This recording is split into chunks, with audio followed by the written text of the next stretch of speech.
পরিচয়ের বিষয়। কিন্তু বন্ধুরা, এখনো হাসিনা ফেসিস হাসিনা দোসররা প্রত্যেকটা ক্ষেত্রে রয়ে গেছে। আজকে যে দারোগার বিরুদ্ধে কথা হয়েছে, যে দারোগার কথা বলা হয়েছে, এবার আরেক যে মূর্তিমান আতঙ্ক ছিল আওয়ামী লীগের আমলে বিএনপির বিরুদ্ধে অন্যায়ভাবে বিএনপি নির্যাতন করেছে।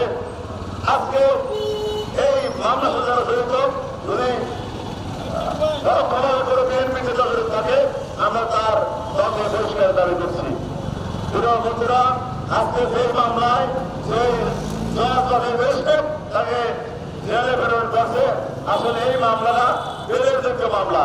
কিন্তু কি কারণে উনি কাছে এই ছেলেটাকে জেলে জেলা খেতে যায় না, আসলে ওটা এখনো আওয়ামী লীগের কাজ করছে, প্রত্যেক সেক্টরে বসে এটা প্রমাণ হয়েছে এই মামলা দিয়ে এই সদস্য সরকারের জেলে প্রেরণ করে।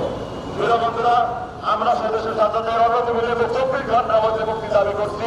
যদি তারা মুক্তি দেওয়া হয়, আমরা এর সে দুর্গ আন্দোলন করবো। এই দায় তখন প্রশাসনে দিতে হবে, এই দায় আদালতকে দিতে হবে। সবাইকে এখানে সবাইকে ধন্যবাদ জানিয়ে আমি আমার সংক্ষিপ্ত বক্তব্য শেষ করছি।